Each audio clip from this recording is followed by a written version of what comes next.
Estamos iniciando mais um programa Saúde em Dia. Hoje nós vamos falar um pouco a respeito de mulheres vítimas de agressão. Nosso convidado de hoje é o psicólogo Celso Fernandes Patelli. Celso, é um prazer te receber aqui no programa mais uma vez, né? E podermos comentar um pouquinho a respeito desse tema, né, tão discutido, que é a agressão contra a mulher. Boa noite, doutor Luciano. É sempre um prazer estar aqui, sempre discutindo temas atuais, né, pertinentes e de utilidade pública. Então, a honra é minha. Obrigado. Celso, falando em agressão à mulher, o que caracteriza a agressão à mulher? Bom, doutor Luciano, quando a gente está dizendo de uma violência de gênero, a gente está dizendo de uma pessoa, né, que ela é prejudicada, ela é lesada, ela sofre algum dano, né, em função do seu gênero, né? Então a mulher, ela sofre algum tipo de prejuízo, né? Ela é oprimida por ser mulher, né? por ser do gênero feminino. Então é isso que caracteriza, então, a violência contra a mulher, o tipo específico. A agressão doméstica é a mesma coisa ou não, Celso? A agressão doméstica, quando a gente pode dizer, um homem pode ser vítima de uma agressão doméstica também, né? Se isso se der no âmbito doméstico, né? Certo. Dentro de casa, né? Mas quando a gente diz que uma forma muito comum, que é mais comum da violência contra a mulher, é a violência doméstica. Então a violência que se dá dentro do próprio lar, de onde as relações familiares estão postas. E tem mais de um tipo, né? Quais seriam os tipos de agressão contra a mulher? A gente tem diversos tipos de agressões, né? Desde agressão física, que é a mais comum, né? Temos a agressão psicológica, então, em que temos toda a sorte de xingamentos, de tortura psicológica, desde chantagem, tem uma violência moral. Então tem vários tipos, né, de agressão à mulher. Não só agressão física, né, mas, como você está dizendo, agressão moral. Desde a violência sexual, né, o assédio sexual. A gente tem a violência patrimonial, que pouca gente conhece, mas é aquela questãozinha a casa é minha, né? Então esse tipo de violência são considerados formas de violência contra a mulher. Celso, quais as consequências dessas violências, né? Como você disse, que é a moral, a física. Então são vários tipos de agressão à mulher. Quais as consequências disso? Bom, as consequências são várias, né? Tá. Qualquer tipo de violência gera marcas indeléveis na pessoa, né? Cicatrizes que são difíceis de apagar. No caso da violência contra a mulher, por exemplo, se a gente pensa isso no âmbito doméstico, você sofrer violência constante por parte de uma pessoa que se confia, por parte de uma pessoa que se ama, isso vai causar danos, por exemplo, no próprio campo afetivo. Lógico. Né? Uma dificuldade em manter outros relacionamentos, uma dificuldade em confiar, né? A gente pode pensar em outros danos, né? Então, uma criança que vê... É uma marca que não sai, né, Celso? Pode apagar, mas fica. Sim, a pessoa que é submetida a esse tipo de violência, a violência tem que cessar, né? Tem que cessar. Então, e ainda assim, depois que cessa, a gente tem consequências que se alastram pela vida da pessoa fora. É o que a gente sempre comenta, o seguinte: a pessoa faz um escrito, né, a lápis, e passa uma borracha. A marquinha fica, né? Por mais que apague, fica uma marquinha. Sim. Né? Então, por isso que tem que ter esse apoio psicológico, né, que é importantíssimo, não é verdade? Sim. Então, uma das características da violência é o silêncio. Então, às vezes a mulher sofre sozinha, por vergonha, por medo de expor, ou por achar que aquilo não vai acontecer de novo, se iludir, ou porque o homem é carinhoso, mas aquela foi só uma violência pontual, tenta se convencer de que aquilo, ou às vezes não reconhece aquilo como violência. Isso, né? É normal, né? Sim, acaba acostumando com a situação. E uma das marcas da violência é o silêncio. Então, assim, a mulher que é vítima de violência, às vezes, não, por esses vários motivos que a gente citou, ela não se abre, não procura ajuda, ela não quer ser ouvida, né? E isso acaba gerando isolamento, solidão, tudo. Então, deixando bem claro que a violência, a agressão à mulher não é só agressão física, né? Não. Deixando para quem estiver nos assistindo. E falando em violência, como que a mulher deve proceder mediante uma agressão, Celso? Bom, hoje em dia, assim, no município de Poços de Caldas, a gente conta com a delegacia especializada na mulher, em que a mulher vai dar parte da violência, né? E vai poder dispor de tudo que a lei Maria da Penha, que inaugura esse tipo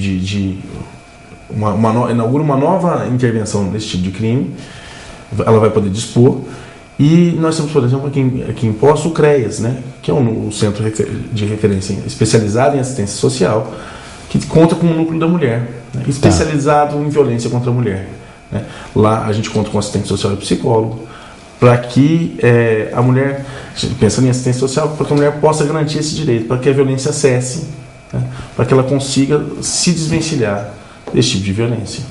Já que você citou a Lei Maria da Penha, dá para explicar um pouquinho para os nossos telespectadores o que vem ser a Lei Maria da Penha? Sim, a Lei Maria da Penha é um dispositivo de lei que vai garantir uma maior atenção, uma maior agilidade nos processos de violência contra a mulher. Assim, a gente precisa entender que a violência sempre foi crime. Correto? Então, certo. A Lei Maria da Penha cria um dispositivo especial, né, para o tratamento desses crimes de violência de gênero, sobretudo no âmbito doméstico. Né? No âmbito doméstico. Então, a gente não fala só de violência de cônjuge, né, mas de marido e mulher, mas tem violência de pai para filha, de filho para mãe, né? Tudo que se vê no âmbito da relação de casa. Ou seja, oficializou, né? Digamos assim, esse tipo de agressão para que tome as providências, né? Então oficializou, a pessoa pode ser denunciada, a pessoa vai sofrer, o agressor vai sofrer as consequências. Sim, não só oficializou, né?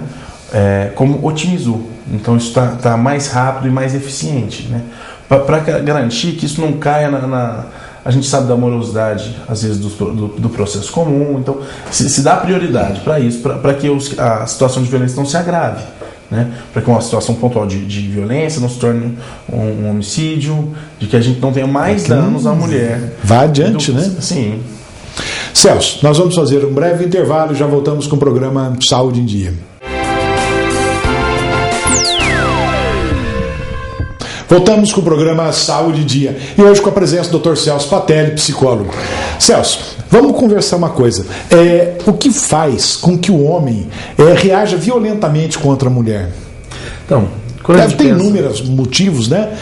Quando a gente pensa nas formas de agressão, por que um homem reage e por que uma mulher se mantém numa situação de agressão, cada situação ela é uma, né? Então a gente tem um homem que não consegue mediar a relação com palavra, tem um homem que agride por ciúmes, tem um homem que agride em função, às vezes, do uso da bebida alcoólica. Né? Infelizmente, né, Celso? A gente tem um homem que não suporta o casamento, mas também não consegue sair desse casamento. Tem um homem que usa a mulher como que extravasa, né? Toda a frustração, quando considera que isso é válido, né? A mesma lógica a gente tem o contrário também, né? Então, por que às vezes uma mulher se mantém numa situação de violência? É muito comum a gente ver mulheres que se mantêm num casamento mesmo reconhecendo a situação de violência, em função da vida financeira, né? O que vai ser da minha família, de mim e dos meus filhos, se eu me separar, né? Não tem fonte de renda. A gente tem a mesma coisa, eu não me separo dele por conta dos meus filhos, né? O que é uma lógica, inclusive, pior. E é o que continua nesse relacionamento abusivo, né? Continua nesse relacionamento abusivo e é como se ela se sacrificasse em função dos filhos, né? Mas os filhos também estão sendo... Todos estão sendo sacrificados, né? Lógico. Em ver aquela violência, né? E, inclusive, na assistência social, a gente tem o acompanhamento desses filhos, né? Que as mães são vítimas aí de violência. Eles também têm direito a acompanhamento, né? Então, esse tipo de violência, às vezes a pessoa se ilude, né? Não foi só essa vez, ele falou que não vai fazer de novo. Confia. Né? Leva na boa fé. Então, esse tipo de violência é caso a caso. Então, a gente tem toda a sorte de homens que agridem, e é importante pensar na trajetória desse homem também que agride, né? Hoje eu, enquanto psicólogo da Secretaria de Promoção Social, posso dizer que o pessoal está desenvolvendo um grupo que pode ser considerado de ponta, no sentido de tratar também esse agressor, né? Eu acho que é importante, né? Sim. Alguma coisa de errado tem com esse agressor. É lógico. Uma pessoa normal, em sã consciência, não faz uma coisa dessa. É lógico que ele continua sofrendo as penalidades de um crime comum, de agressão. Então ele agrediu, isso é um crime que vai ser tratado pela justiça comum. Mas exatamente de se ouvir esse sujeito, saber onde está falhando. Porque ele precisou se utilizar da violência na relação. Doutor Celso, inclusive, né, nós sabemos que está na mídia, né, é uma pesquisa falando do abuso sexual contra a mulher. O que você fala sobre isso? Recentemente, a gente teve uma grande comoção social aí, né, sobretudo nas redes sociais, sobre uma pesquisa do IPEA, né, que afirmava que mais da metade dos brasileiros acreditava que fatores na mulher seriam responsáveis, de certa forma, provocariam o estupro, né? Por exemplo, o uso de uma roupa apertada, de uma saia curta, isso incitaria a um abuso, né? Certo. E isso é uma coisa que a gente tem que desconstruir, né? Porque a única causa de um estupro é o estuprador, não Exatamente. A roupa que a pessoa usa ou deixa de usar. Isso cabe uma discussão sobre a lógica que a gente vive, né? Então, e quando a gente discute violência de gênero é justamente por conta dessas questões.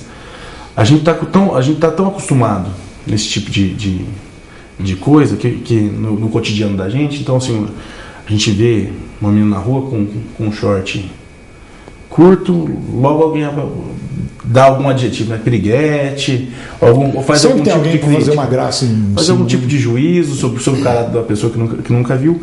Mas assim, esse tempo está frio, então é menos comum de se ver, mas se a gente passar ali pela nossa avenida João Pinheiro, no verão provavelmente a gente vai ver um homem correndo sem camisa, de shorts sem camisa. Ninguém vai julgar, vai dizer, lá, tá doido querendo, né? Exatamente. Isso está na base de um pensamento que lá na frente desponta na violência, né? Esse pensamento que objetaliza, né? Então a gente precisa cuidar dessas relações. E quando eu digo assim, cuidar, me refiro tanto a homens quanto a mulheres, que a gente precisa lembrar que o machismo é uma lógica sustentada por dois, né? Então todo homem machista, a gente tem que lembrar que todo agressor ele foi criado por alguma mulher também, né? Exatamente. Então, assim, é responsabilidade de cuidar desses filhos, né? Dar exemplo, né? Fazer esse tipo de discussão. Fenômeno recente que a gente pode discutir aí do pessoal de adolescentes, né? É o sexting, né? Em que se circulam pela rede social fotos de meninas nuas ou seminuas, né? Às vezes uma menina manda uma foto pro namorado, alguma coisa que é da ordem do casal, que é íntima do casal. Só deles, né? Sim, isso o homem se sente no direito de expor, né? Às vezes ao fim do relacionamento, às vezes nem ao fim do relacionamento, expor as fotos da companheira. A gente tem que pensar qual que é esse fenômeno que é recente, né? A gente vê isso tantas vezes, né? Tantos casos que se eu falar, provavelmente a gente já ouviu um caso na escola, na vizinhança, a gente soube algum caso assim. Todo dia está tendo algum caso assim, que colocou foto da noiva, da namorada, enfim. Justamente, a gente precisa avaliar a consequência disso, né? Então, assim, um fenômeno que está sendo tão recorrente, né? Qual que é a marca? Isso para uma adolescente, às vezes até uma criança, que seja uma mulher já adulta, ser exposta dessa forma para um parceiro numa rede social. Pois é. Não tem cabimento, né? O que leva uma pessoa a fazer isso? Sim, né? E essa é uma forma assim, extremamente recorrente de violência contra a mulher, e que às vezes a gente não pensa como violência contra a mulher. A gente pensa na violência contra a mulher só da mulher que apanha. Exatamente, só agressão física, né? Só agressão física. E a gente tem que pensar que esse tipo de pensamento, né? Desde o comentário sobre a roupa da mulher, né, até a autorização que o sujeito se dá de publicar uma foto da namorada numa rede social, eles estão na base, né, dessa agressão que vem acontecer. Então, quando a gente pensa na agressão ser um fato mais distante, né, a gente não está vendo onde que está sendo construído no dia a dia, né, como a nossa prática alimenta esse tipo de violência. Ô Celso, e a pena do agressor? Esse agressor vai preso de uma maneira geral, não só de colocar na internet, não. O agressor contra a mulher, de uma maneira geral. Sim, ele responde ao crime, né? Assim, com uma agilidade inclusive maior, por conta da Lei Maria da Penha. Aqui a gente tem pensado, né? A gente tem criado esse projeto para o acompanhamento desses agressores, né? E sobretudo, uma das coisas que a gente tem que dissociar é que a Lei Maria da Penha, ela não é só não é para separar casal, né? Ela é feita para interromper a violência. Então, por vezes, a pessoa escolhe permanecer com o companheiro, né? Por conta disso. Isso é uma opção dela, né? Então, assim, a gente tem que avaliar a lógica de cada casal. Por vezes esse companheiro vai continuar em casa, por vezes essa pessoa pode pedir, se ela se sentir ameaçada, uma medida restritiva, de que o companheiro não vai se aproximar dela por uma certa metragem, né? Então, assim, além da pena comum, tem diversos dispositivos de segurança para resguardar essa mulher da violência. Desde a medida protetiva até uma casa-abrigo para mulheres, por exemplo, que é uma casa que o município tem, de localização sigilosa, em que a mulher possa viver com a sua família. Pelo menos tranquila, né? Sem o medo, sem o receio do agressor chegar perto. Se ela estivesse ameaçada, sim. Nós vamos fazer um breve intervalo, já voltamos com o programa Saúde em Dia. Voltamos com o programa Saúde em Dia, e hoje com o psicólogo Celso Patelli, e agora neste bloco também com a presença da Juliana, com as perguntas de nossos telespectadores. Celso, tem como fazer uma prevenção a essa agressão? Então, o que a gente pode chamar de prevenção, a gente na assistência social, a gente tem uma dificuldade de dizer disso, né? Porque prevenção de saúde, a gente tem vacina, né? Uma medida mais clara, né? A prevenção que a gente faz na promoção, na assistência social, a gente vai dizer, são campanhas, né, que a gente tenta sensibilizar a população para esse tipo de fenômeno, né, para que a população não só não cometa, como denuncie, né. A gente viu tantos casos da mulher que sofre calada, né. Então, assim, que um vizinho saiba, que denuncie, né, a gente tem os canais para isso. Certo. Bem como a gente precisa sensibilizar essas famílias, né, esses pais e mães, no caso, para que também eduquem seus filhos, né, para que ensinem que a relação do homem e mulher passa por outras vias que não objetal, né, para que a gente consiga construir uma relação de mais qualidade. Exatamente. Celso, vamos falar um pouquinho do tratamento com a vítima de agressão? Sim. Tratamento psicológico, né? Lógico. Acho importante a gente levar em consideração de que a pior cicatriz não é o hematoma, não é a marca do corpo, né? Assim, a marca que isso pode gerar na psique de uma pessoa, né? Isso pode ser muito mais catastrófico, né? E há de se cuidar, né? A gente não quer que a pessoa se embote, né? Que ela restrinja seus laços sociais, que ela fique impossibilitada, não perca a capacidade de amar, perca a capacidade de ser feliz com um parceiro, de ter outros parceiros, né? Que ela consiga, inclusive, cuidar melhor das suas relações. Lógico. Para frente. Ter uma vida, pelo menos, normal, né, Celso? Tentar. Celso, nosso tempo está chegando no finalzinho, e antes de encerrarmos, eu gostaria, se você puder responder umas perguntas dentro dos nossos telespectadores, claro, que nós recebemos por e-mail, que a Juliana vai fazer para você. Pode ser, Juliana? Claro. Falar palavrões e chamar de burra, ignorante, etc., é agressão à mulher? Sim, agressão, é o que a gente vai dizer da agressão psicológica, né?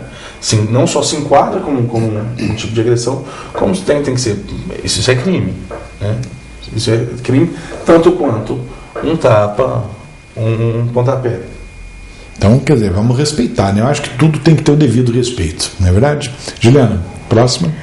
Como fazer para procurar um psicólogo após a agressão à mulher? Tem pelo SUS? Tem. Opa, notícia boa, né? Sim. A gente faz essa distinção aí, né? Do SUS e do SUAS, né? Então, assim, a gente tem essa medida de acesso a direitos, que é que a mulher consiga ter sua proteção, consiga ter seus direitos garantidos. Isso, o núcleo especializado, a gente tem psicólogos no núcleo especializado que vão trabalhar por isso. Agora, todo efeito terapêutico, ele vai se dar com um psicólogo, que seja ele particular ou que seja ele do SUAS. Tem mais alguma pergunta, Ju? Tem sim, doutor. O agressor tem que procurar um psicólogo também?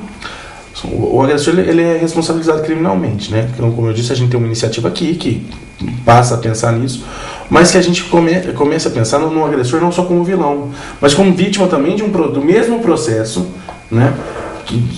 Dessa sociedade machista que a gente está dizendo. Então seria interessante sim que o agressor procure um psicólogo, né? Acho que ambos têm que se tratar, né, Celso? Nós temos muitos casos de agressores que se culpam, que sofrem com esse tipo de comportamento impulsivo, que se arrependem, às vezes não sabem como e por que fazem isso, né? Então seria muito interessante, sobretudo naquelas relações em que as pessoas querem permanecer na relação. Então que a gente consiga descobrir de onde vem isso. Fazer uma avaliação, né, do casal. Tem mais alguma pergunta, Juliana? O trabalho do psicólogo é feito de acordo com alguma autoridade policial? O psicólogo clínico não, né? Ele é dissociado da autoridade policial. Quando a gente vai pensar no pessoal do CREAS, né, no pessoal da assistência social, esse é um trabalho anterior, né? Então a gente precisa que a violência cesse, né, para que a gente consiga pensar nos efeitos terapêuticos disso, né? Mas a violência precisa se encerrar. Então isso vai se dar, às vezes, depois da intervenção policial. Tem mais alguma pergunta, Juliana? Doutor Luciano, por hoje é só. Você, telespectador que está nos assistindo, se tiver alguma dúvida ou sugestão de pergunta, mande pelo e-mail drluciano@programasaudeendia.com.br e até a próxima semana. Se Deus quiser, né, Ju? Se Deus quiser. Celcinho, nós chegamos então ao finalzinho do programa e antes de encerrarmos eu gostaria que você deixasse uma mensagem para os nossos telespectadores. E, mais uma vez, muito obrigado mesmo pela presença, né? Tenho certeza que nossos telespectadores aproveitaram muito da sua entrevista, né? De tudo que você comentou conosco aqui. Doutor Luciano, eu que agradeço a oportunidade de estar aqui de novo. E se eu posso deixar uma mensagem então para os nossos telespectadores hoje, é que essa luta é uma luta de todos, né? A gente precisa somar forças para que a violência contra a mulher seja erradicada, né? Então, assim, a gente precisa somar as vozes, emprestar a voz para essa pessoa que às vezes não consegue pedir ajuda, né? Eu queria deixar aqui o telefone do Disque 100 dos Direitos Humanos, né? Ótimo. E é só ligar o número 100, né? A ligação é anônima. Mais um motivo para ninguém deixar de ligar, né, Celso? Você não vai estar comprometido. Exatamente. Tá? E vai estar ajudando uma pessoa vítima de violência. E o outro telefone que eu queria deixar é o telefone do Núcleo da Mulher, né? Do CREAS, aqui da nossa Secretaria de Promoção Social, que dá destinação específica para esse tipo de violência, né? O telefone é 3713-6216. Tá? Denuncie. Doutor Celso, muito obrigado pela presença. Juliana, muito obrigado também pela participação. Chegamos então ao final de mais um programa Saúde em Dia. Muito obrigado você, telespectador. Fiquem com Deus e até a próxima semana.